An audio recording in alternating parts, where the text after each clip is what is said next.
Running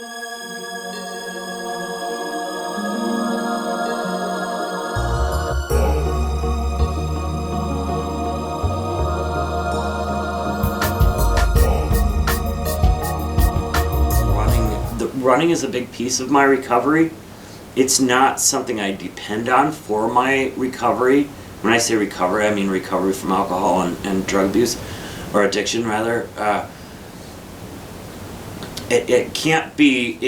Running can't be the answer to my recovery, because I'm gonna get injured, I'm gonna get hurt. The running might not always be there, but it is good therapy. And I find that at these races of ultra long distances, there are many people like me there.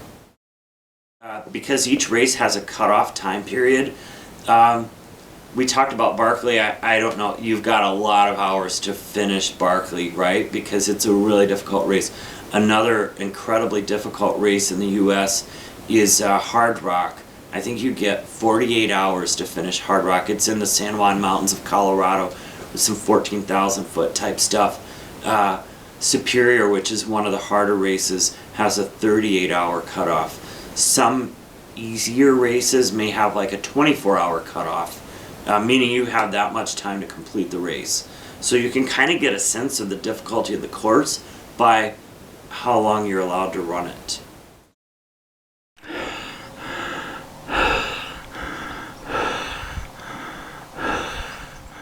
I can think of races where I say miles 30 through 70 were really painful, but you just keep pushing through them and moving through them, and you learn to kind of wrap your head around the pain and embrace it as, like I said, as discomfort instead of as pain, and just something that you move through. Usually a really miserable time, and quite often it comes really early in a race and tells me I need to eat. If the body is feeling awful, I say, what is the body missing? Okay, I need sugar, I need salt, I need some kind of calories in me to keep moving. Usually what stops people, it's all up here, it's their heads, it seems. You just see mental basket cases. I'm a recovering drug addict and an alcoholic, a person in long-time recovery. I'm a survivor. Pick a label, I don't mind. My drug of choice is more, or yes. I love pot, pills, cocaine, crank, mushrooms, LSD, ecstasy, heroin, nitrous oxide, whiskey, gin, beer, and a whole lot more. Yes, please.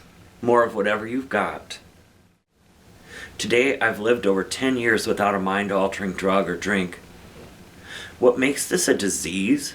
What separates me from the normal recreational drinkers and users of the world, those people who might be able to have half a glass of wine with their dinner and leave the other half sitting at the table? That difference falls into genetics.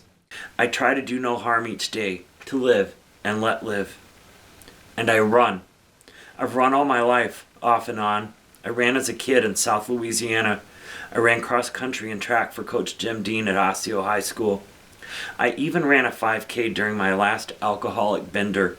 I don't recall the race, but I still have the t-shirt. I ran in my early recovery, a puffy and bloated mess. Running doesn't keep me sober. That's not how this works, but it does help me connect to that spiritual life which keeps me sober. I can't think of a better way to spend an empty day than on the trails. Running is my prayer, a way of finding gratitude. Running trails is my meditation. It puts me more in the present moment than anything I do. I love the solitude of running long and the humility of running ultramarathons.